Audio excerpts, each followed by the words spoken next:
The term public access television refers to non commercial, locally produced TV that sprang up in the 1970s, giving ordinary people the chance to air their own shows on cable. Before YouTube, Twitch, and live stream culture, it was how communities shared events, town meetings, softball games, school concerts. These could even become more eccentric topics. Prank call shows. Thom, Yes. go ahead, sir. Just, watching the program today, getting riled up, I sort of had a eureka moment. This entire country is uncircumcised. Unscripted comedy, or if we believe this Reddit comment, broadcasting a strip club while several guys are yapping. Basically, the earlier form of alpha male podcasts.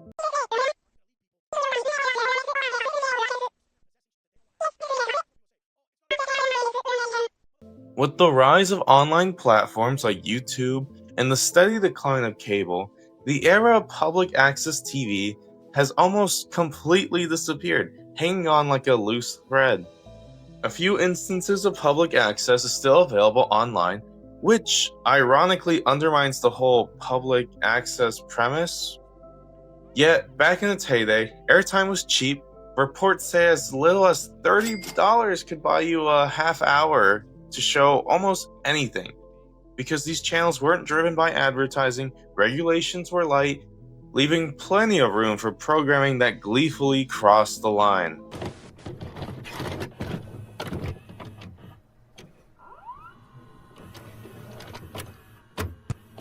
Do you ever see an edgelord on Reddit, let's say? You know, those guys that think they're cool because they laugh at gore videos, but start crying as soon as you tell them that maybe you shouldn't be collecting sexualized anime figures of little girls. You ever wonder what these people were doing before the times of Reddit? Where did they go to spread their edge?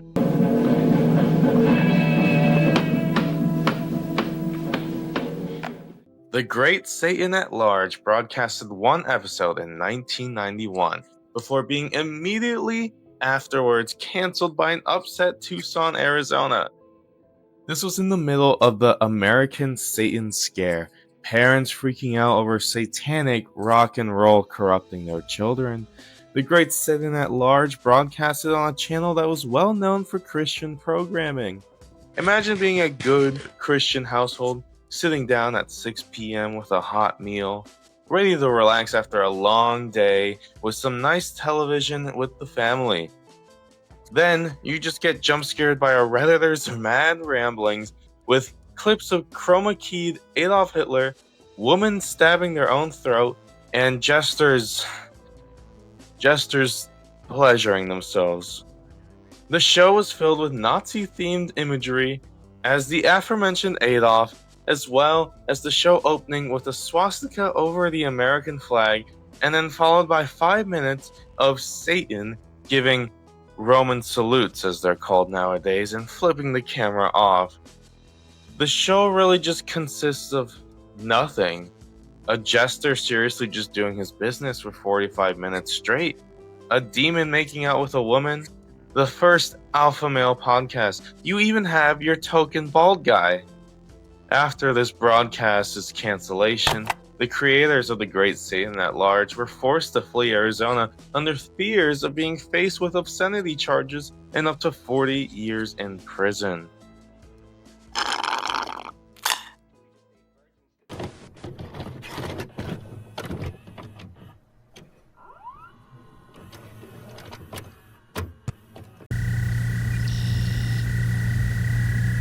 Sweetie.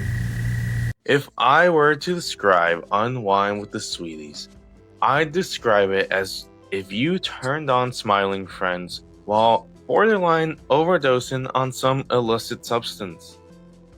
Unwind with the Sweeties was a broadcast that aired from 1991 into the early 2000s. The show almost entirely consists of a couple incoherently babbling and engaging in bizarre behavior.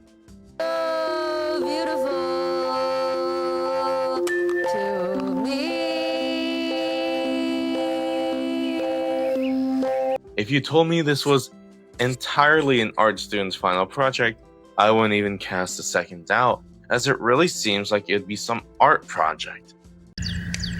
Sweetie, I'm trying to have an intellectual conversation here about a cartoon character, and you're off in a private moment with a pair of dentures on a stick eating a chick. The broadcast finding a way to be unsettling to the senses while still providing a familiar childhood feeling.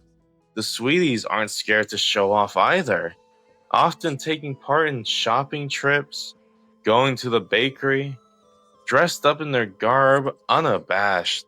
Despite the costumes and the various noises made throughout the series, I would recommend this, honestly, especially compared to the Great Saiyan at Large.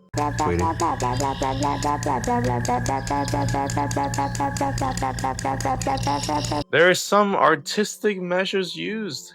You just have to be very media literate to see it, guys. But in researching, I did find myself genuinely watching this series, bringing me entertainment and laughter surprisingly. The series was thought to have been mostly lost to time, but the couple managed to upload most of their episodes onto their YouTube channel.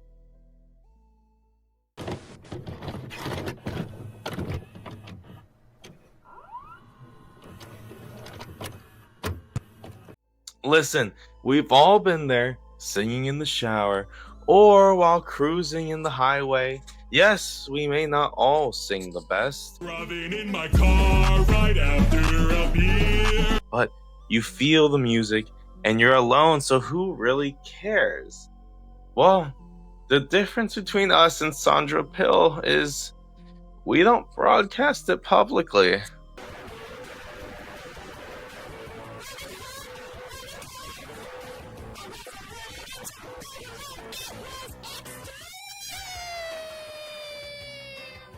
This is what viewers in 1980s Tampa Bay saw when Sondra Prill broadcasted My Show, which was a series of her making covers of pop songs with homemade music videos.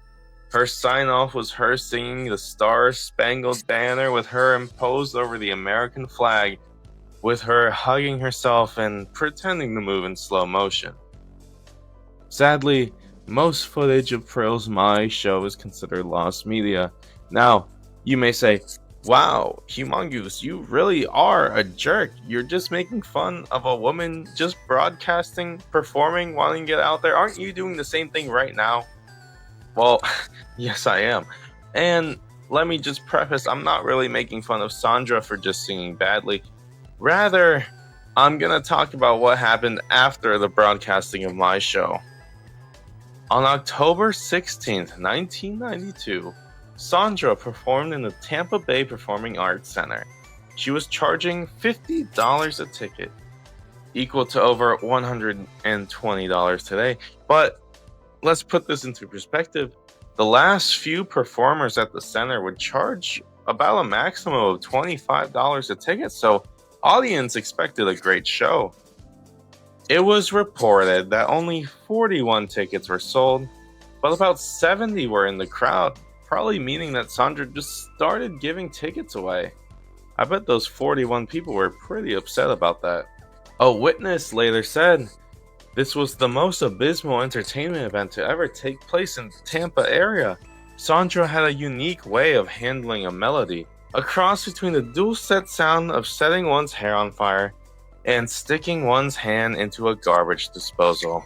Wouldn't I like to get a comment like that below this video? Firstly, the performance started 20 minutes late. Afterwards, Sondra's microphone cut out during her first song. Backup singers were reported to have walked out in the middle of the show. As the grand finale for her believed breakout song, "Oh You Sex Pot Honey," she proceeded to dump honey all over herself, which she initially wanted to do nude, but the center forced her to wear a body stocking.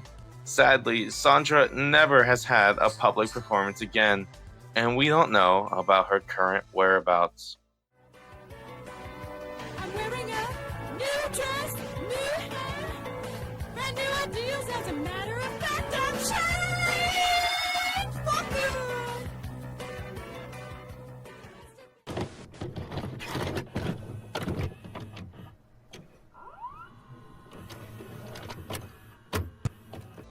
Christian children's shows. It's not a crazy thing to see broadcasting. I mean, we have VeggieTales. I don't really know any other shows. But there's nothing really harmful about them. I'm from the IRS. Of course, I wouldn't expect any of these shows to be disturbing in a sense, or giving off a torture room feeling. Well, Peter and Tweeter? The Peter and Tweety Show was a program that aired in the early 2000s, of which almost all footage is entirely lost except for about 2 minutes of it. But even from those 2 minutes, you get most of the gist of everything this show is about. And you're going to be able to see what is taught in the Bible that is very difficult to understand by people. If it wasn't for these 2 minutes, though, any viewers of this show in the early 2000s would probably just put it up to a fever dream they had. It seems like the whole show consists of our hosts discussing the Bible with Tweety and Peter. I don't know who this is supposed to be. That's no Bugs Bunny, though. I can see how Peter and Tweety didn't become the next VeggieTales, as despite the humor of an old man having an acid trip with 2 stuffed animals, this show would be terribly boring for children. But just wait until Tweety reads out Matthew 18:6. If anyone causes one of these little ones, those who believe in me, to stumble, it would be better for them to have a large millstone hung around their neck and to be drowned in the depths of the sea.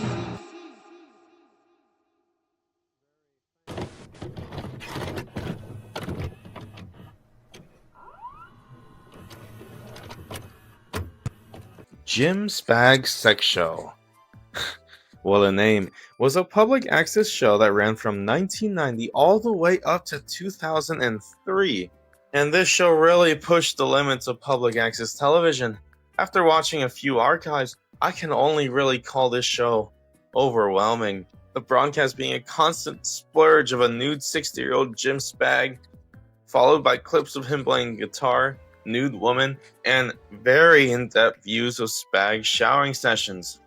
I can't show it here for obvious reasons, but I can tell you he did a very deep cleaning, as well as segments about endangered species. It seems that since 1990, there has been some recovery in the population. Of course, we can only contribute this to Jim Spagg. The broadcast would be littered with text coming in and out, such as, Jim Spagg is an artist, nudity is not dirty, people are too busy and too serious, and jumping G horsey farts. When Jim Spagg wasn't naked, or filming naked women, or playing guitar while naked, he would be having petty feuds with his neighbor, where some episodes would entirely focus on. Despite all of this, the Jim Spagg Show wasn't taken down until 2003, when Spagg decided to defecate live on air. Let me say, I've seen more of this man than I was hoping to, but thankfully I didn't watch this grand finale. Sadly, Jim Spagg died the following year. While running for mayor of the city of Portland, he even receiving a few hundred votes. Buddies, hey, look at there! It's a self-portrait, and that's my hair up there. Looky. Woo! Jasper Hahn, everybody! I'm Jasper Hahn, my buddy.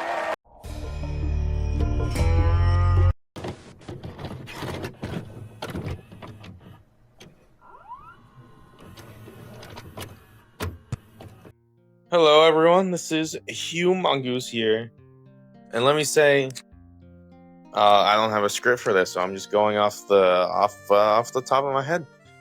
But this was a very interesting journey to dive upon. I am not old enough to have experienced like the big part of public access television, but it still gives me some nostalgia. Just this old cable presence that you don't ever going to see again. It gives also tones of the old YouTube and how it was just people doing stuff. Of course, usually it didn't have people naked or defecating on live, but it felt pretty close and I got a lot of nostalgia. I'll say the favorite of it for me, I found Peter and Twitty really funny. Just the presence of it, some shots. But I would say the most bizarre would be the Jim Spagg. I had to watch a lot of Jim Spagg because there was just no substance to it. It would be naked woman, Jim Spagg's booty out. I didn't really appreciate that, but it was very bizarre. All right, thank you for watching and subscribe for a smooch. Okay, bye. Mwah, mwah, mwah, mwah.